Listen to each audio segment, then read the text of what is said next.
No land on earth possesses more wonders than Egypt. Wonders long hidden, but revealed occasionally in a glint of gold or a curious tale.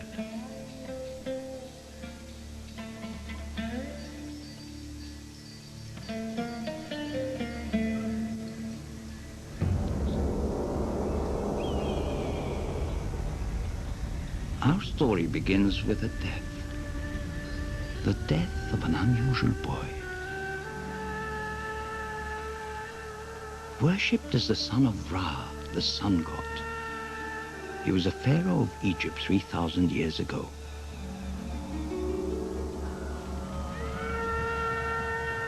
We don't know how he died, only that his death was sudden and mysterious. His body was preserved in the manner of other pharaohs, and priests anointed his coffin to prepare him for his final journey into the world of the dead.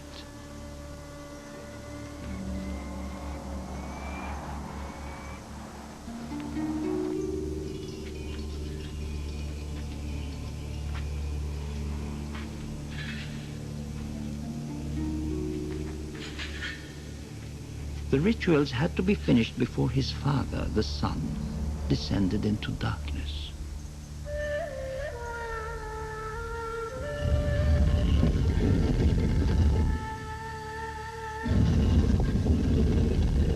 So this young pharaoh was secured in his tomb, surrounded by kingly treasures, and his seal was pressed into its entrance. From that time on, it was to be a place of peace, hidden and undisturbed throughout eternity. This young king's name was Tutankhamun.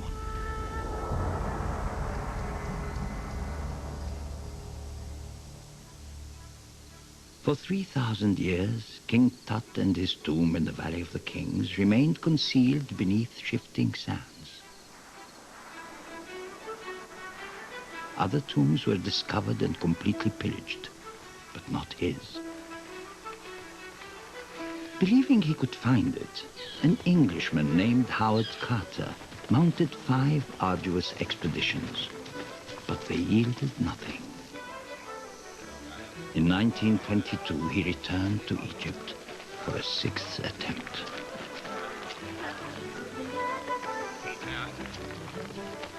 السلام عليكم. وعليكم السلام ورحمة الله وبركاته.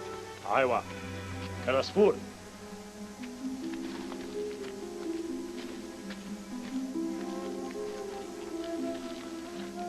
That year, he brought a beautiful canary to brighten his spirits. إن شاء الله. The workmen called it the Golden Bird and told Carter it would bring them good luck.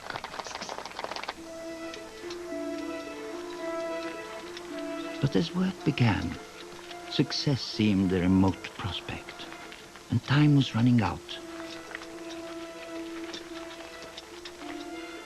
Carter's benefactor, Lord Carnarvon, was an English earl fascinated by Egypt. But even he was losing faith and had threatened to cut off the money. Yet Carter persisted, knowing that if found intact, the tomb would be filled with amazing artifacts that would help us peer through the shadows of time, to glimpse a world of human splendor long lost, to glimpse our very beginnings.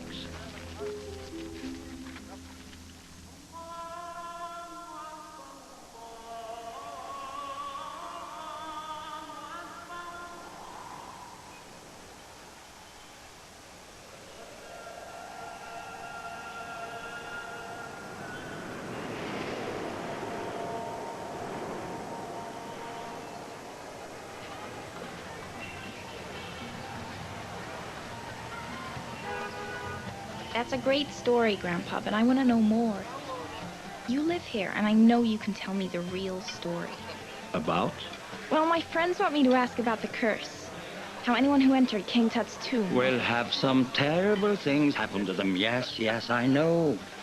I don't know if I believe it, but will you tell me about it? So, The pharaohs, the tombs, the monuments, the great civilization who built them, you're not interested in. But the mummy scarce, you find. Exciting. Yes, I can see that. All right, then. You shall hear all about it. But first we must take a trip together. Where'll we start, then? At the source, of course. The source of the Nile.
It is the longest river on Earth, the greatest river in Africa, crossing nearly half the continent.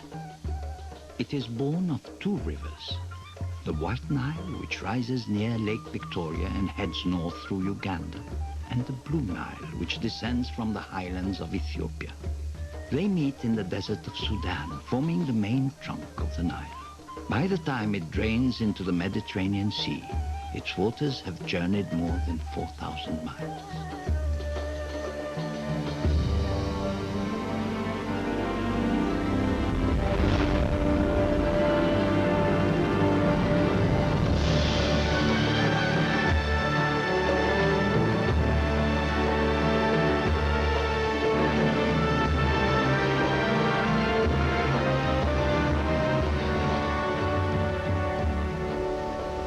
To the outside world, the source of the great river was an enduring mystery. But to the ancient Egyptians, the source was clear. The Nile flowed from the realm of the gods. But what has the Nile to do with mummies and curses? Everything. There would be no mummies, no ancient Egypt. In fact, no Egypt at all without her. You see, Egypt without the Nile is a desert, suitable for camels and scorpions, but not great civilizations. It's only here, along the floodplain of the Nile, that the desert's heat is softened and arid sand is turned to rich farmland. Nourished and irrigated by the Nile, Egypt became the longest lived of all the great early civilizations. In ancient times, so much water raced down from the lush valleys of Central Africa that the Nile overflowed its banks in seasonal floods.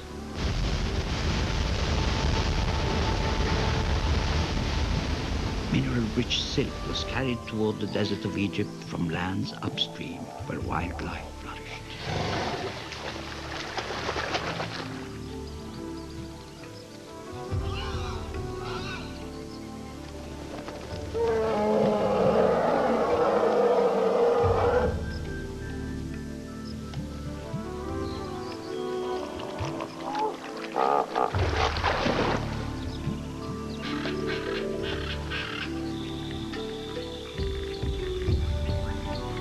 Rich land made possible a vast farming culture and a stable civilization able to turn from daily survival to works of the mind.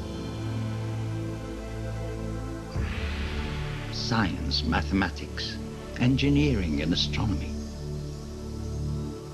They studied the heavens and the seasons, gave us the 24-hour day and the 365-day calendar.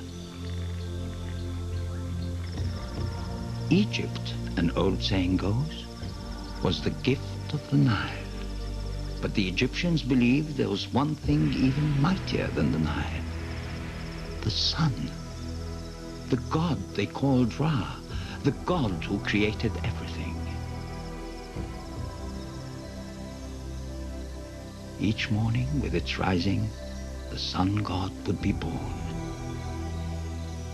Each night, in setting, he would die. But the next morning, he would rise again, never failing. He was eternal.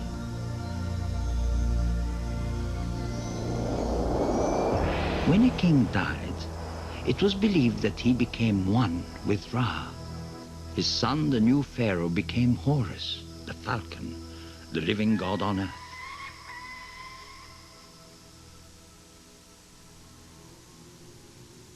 And so the Egyptians accorded their rulers absolute power, which they used to build an extraordinary empire.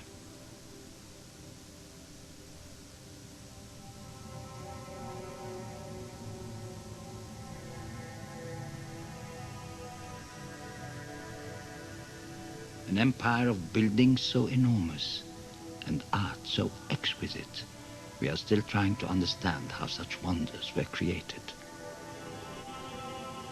How stones from the desert were turned into timeless monuments.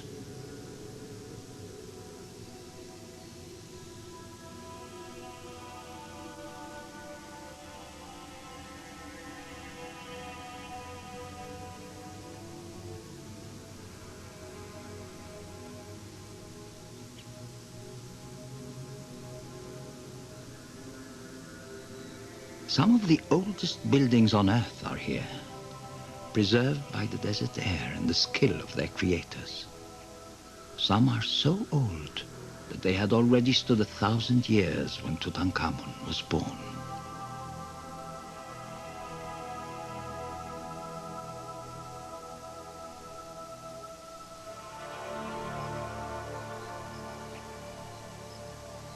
The enormous obelisks of Karnak were carved from single blocks of granite, moved hundreds of miles by boat, rolled on logs and perhaps levered up with huge timbers.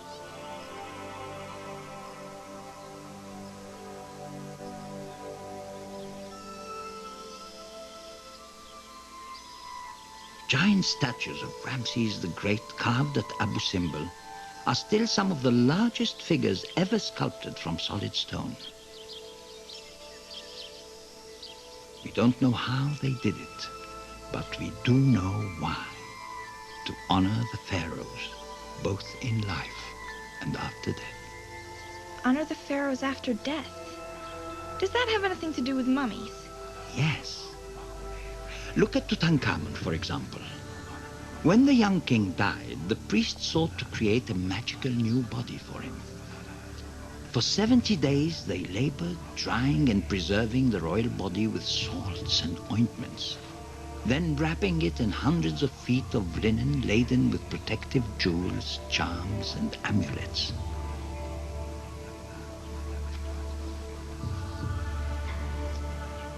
And finally crowning the mummy with an exquisite golden death mask.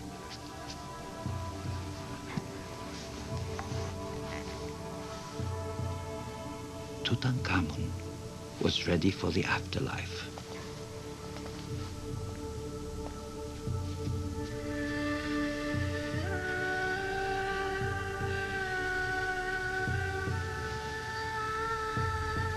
Had the boy lived and died 1,000 years earlier, he would have been buried like pharaohs long before him, in a monument of colossal proportions, the man-made mountain of stone called the pyramid.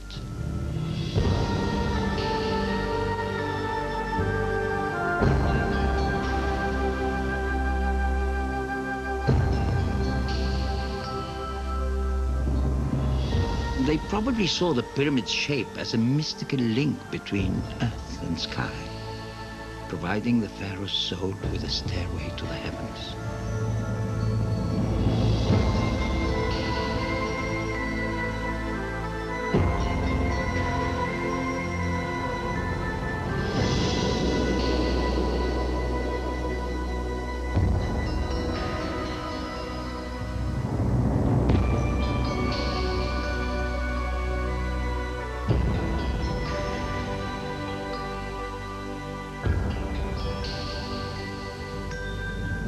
fabled seven wonders of the ancient world, only the pyramids of Giza remain, built more than 4,000 years ago.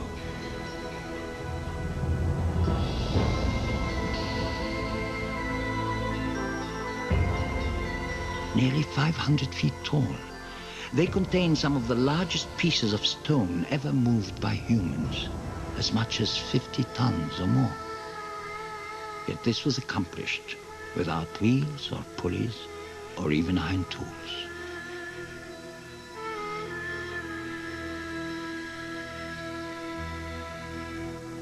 How in the world did they do it without modern machinery?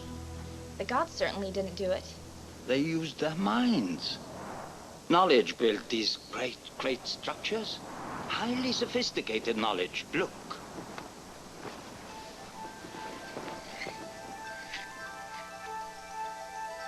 All of the Giza pyramids are built in perfect alignment with certain stars. That takes a knowledge of astronomy. The pyramid's foundations are laid out in perfect angles and dimensions, precisely correct for the height they wanted to reach. Now that takes knowledge of geometry and mathematics. And finally, you must get these big stones from down here to up there. And you must make them all fit perfectly. Now that takes knowledge. An incredible knowledge of engineering and organization. Organization? Absolutely. You just said so yourself. It wasn't the gods who built these great monuments. It was people. Thousands and thousands of people.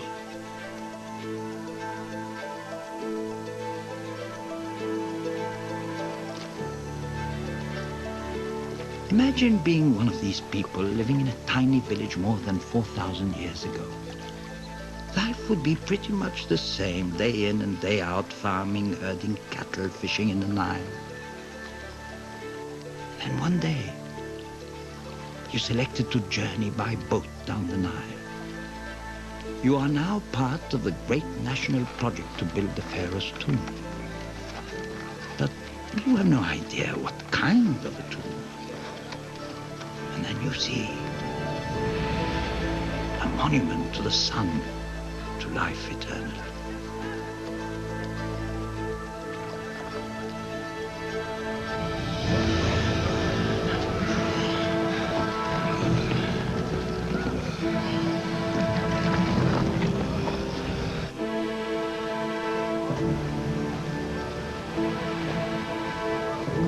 How did they move such heavy stones to such great heights? There are many theories, but they probably pulled the blocks up mud-slickened ramps. Raising the ramps as the pyramid grew, masons then set the stones with such precision a postcard couldn't fit between them.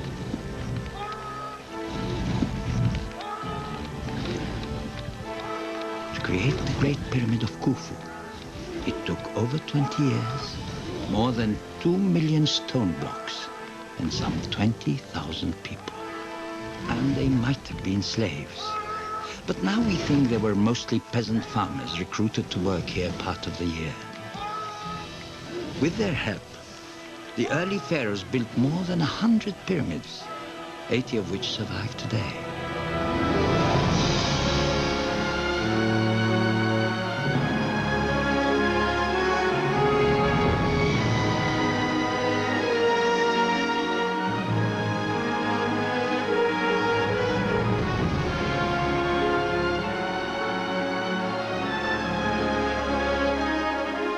What about the kings who came later? You told me King Tutankhamun wasn't buried in a pyramid. No, he wasn't. They stopped building them, and for good reason. There were robbers who cared far more about heaps of gold than an eternal journey. The pyramids to these thieves were like enormous billboards saying, "We've buried the king in here, and all his treasure with him."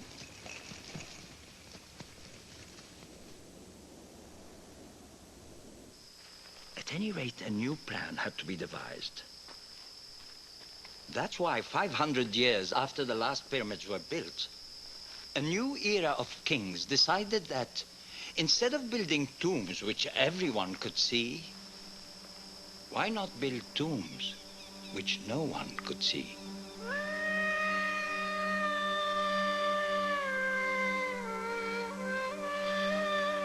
"300 miles south of the Great Pyramids, across the Nile from the modern city of Luxor, is this barren maze of valleys in the shadow of a natural pyramid.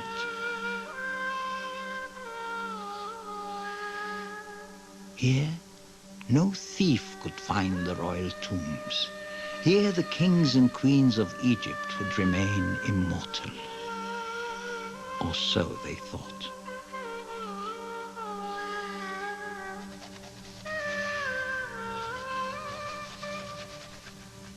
But greed breeds ingenuity. Cleverly hiding their devious enterprises, robbers scoured the Valley of the Kings.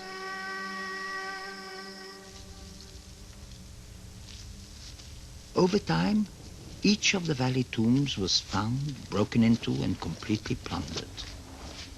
Except for one. Except for the tomb of Tutankhamun. That, at least, is what Howard Carter believed. And if he was right, it would be the greatest archaeological discovery of modern times. But after 5 years, he still hadn't found it. And the situation was becoming desperate. Then, on the morning of November the 4th, 1922, a water boy trying to secure his jug hit an unusual rock.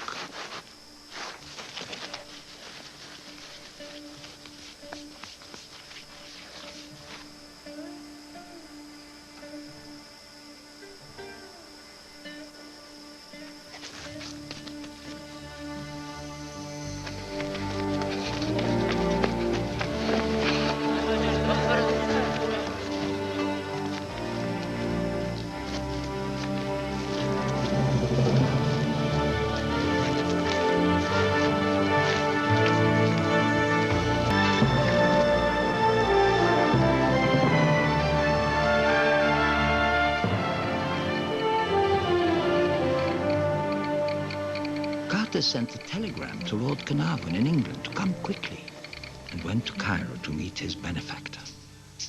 But while he was away, something very strange happened.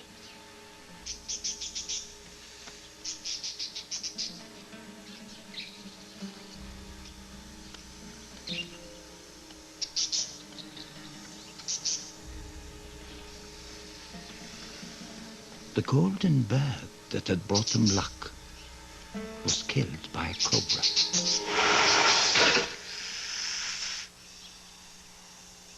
Well, now, the cobra was the protector of the pharaoh, and the canary represents those who had entered the tomb. So the cobra ate the canary because of the mummy's curse. More likely he ate it because he was hungry. I like the curse idea better. Well, certainly the workmen believed it was the curse. The death of the golden bird was a bad omen to them. It meant that someone close to the project would die within the year. Rumors of a curse mattered little to Carter. He hoped his dig would uncover a tomb like this one. The tomb of a pharaoh named Ramses VI, who ruled long after King Tut. Carter wanted to find treasure, but if not, something just as precious. Pictures. Hieroglyphs that would reveal priceless knowledge of how the ancients lived and what they believed. These images are from the Egyptian books of the dead, passports to eternity which were buried with the mummy.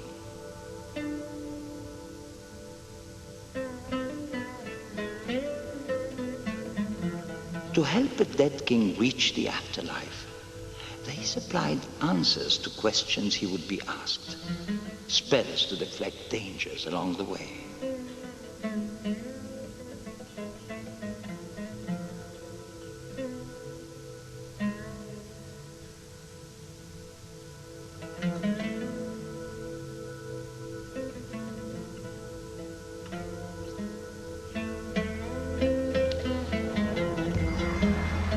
But preparation for the afterlife began long before death. In grand temples once supported by these pillars, among the largest places of worship ever built, the living pharaohs gave offerings as a way of communicating with the gods in the world beyond and courting their favor.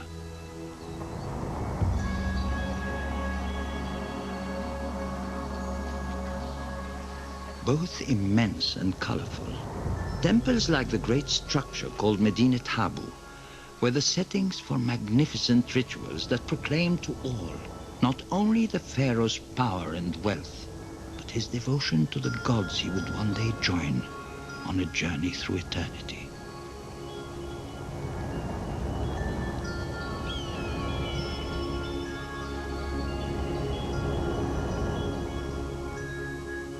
They sure seem preoccupied with life after death. Yes, and probably because no ancient people enjoyed life as much as they did. There are picture stories of invention and adventure, of board games and ball games, of dance and music, of acrobats and mechanical toys, of the affection between husbands and wives, and of family unity and love. It was the most advanced civilization of its time, and it went on for 3,000 years. But the empire they amassed attracted invaders. Among the stories on temple walls are accounts of battles against outsiders who tried to conquer the kingdom of the pharaohs.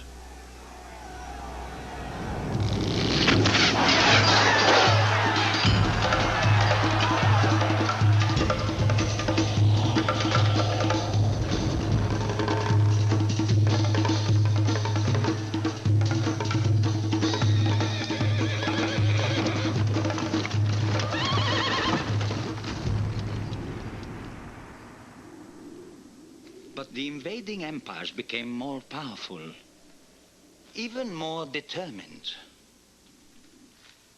And so, gradually, inevitably, the kingdom of Egypt began to crumble. Well, how could a place as powerful as Egypt just collapse? Actually, many things happened. But mostly it was the weakening of the pharaoh's power through civil turmoil, making Egypt vulnerable to invaders. Little by little, much of the pharaoh's great empire, along with its secrets, was reclaimed by the desert.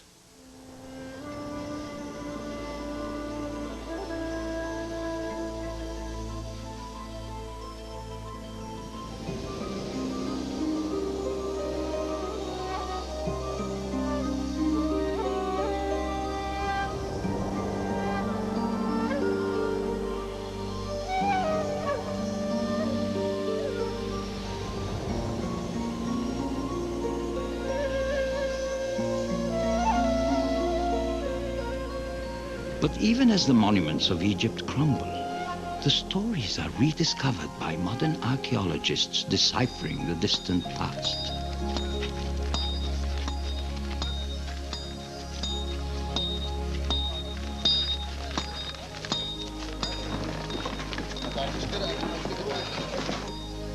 Scholars and artists are preserving the Great Sphinx for all humanity.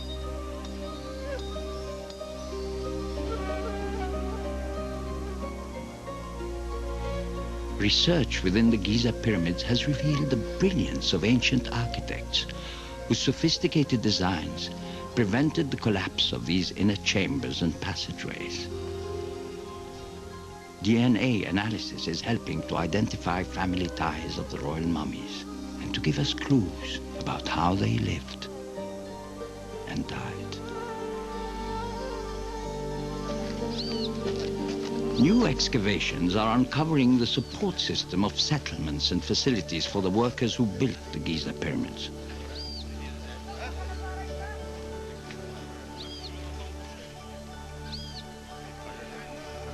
These new discoveries and many more owe themselves, at least in part, to one discovery, not quite as modern, of the tomb of a teenage pharaoh.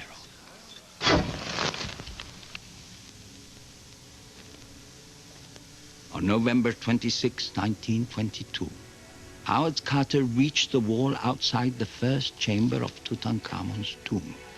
What can you see?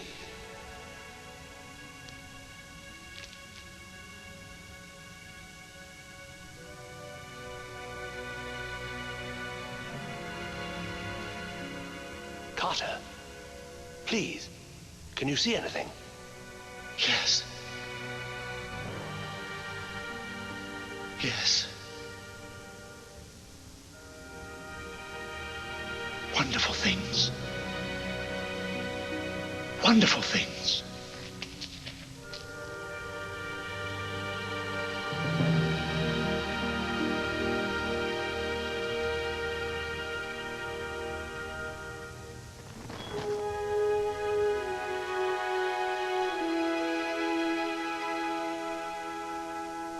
And they were wonderful things, kept hidden for over 3,000 years in 4 chambers carved from solid rock. They entered to find the only intact king's tomb ever discovered in modern times.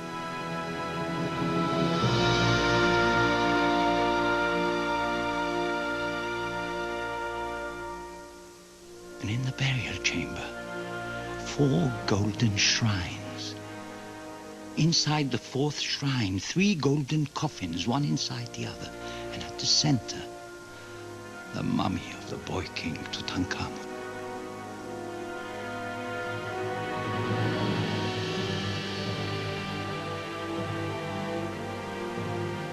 This was the greatest treasure ever found in Egypt.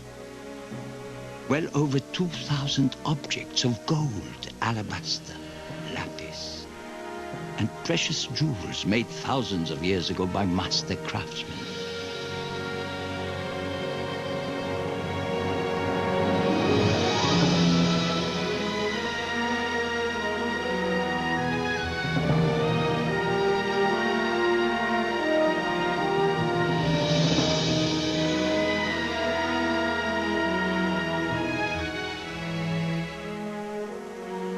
They gave us a personal glimpse of a royal life in ancient Egypt and fueled our drive to continue searching, to continue learning.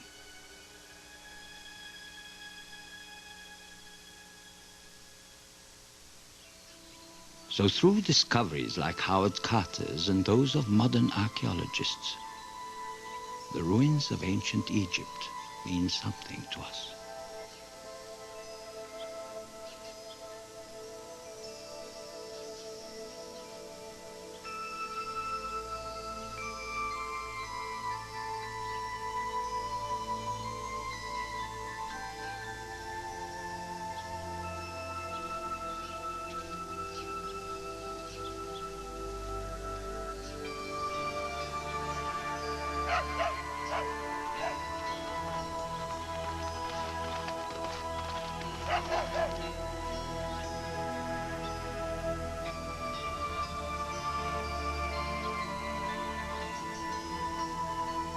The stone creations that still loom up from the desert are mute testaments of humanity's great stride forward, from hunters and gatherers to builders of majestic structures, to dreamers of grand dreams. These stone wonders are the shape of our beginnings, towering symbols of our rise to become thinkers, artists, poets, and builders.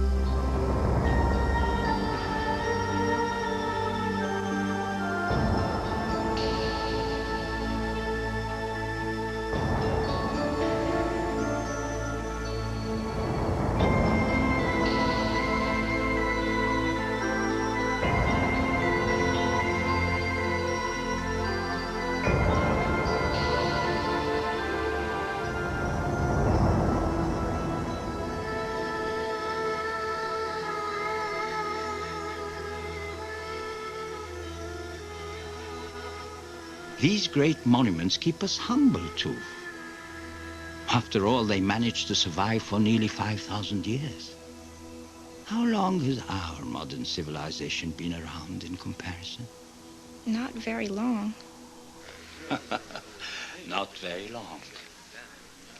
Now, as to the matter of the curse. Lord Carnarvon died from an infected mosquito bite 5 months after King Tut's tomb was opened. So it is true, after all. Well, Lord Carnarvon did die an untimely death. But Howard Carter lived to be 65. And the little water boy, who was one of the first because of his size, lived to a ripe old age, as did most of the workers. Clearly, there was no curse of death. But beyond all of that, a curse, you see, flies in the face of everything the Egyptians believed in. You mean life? Yes, life.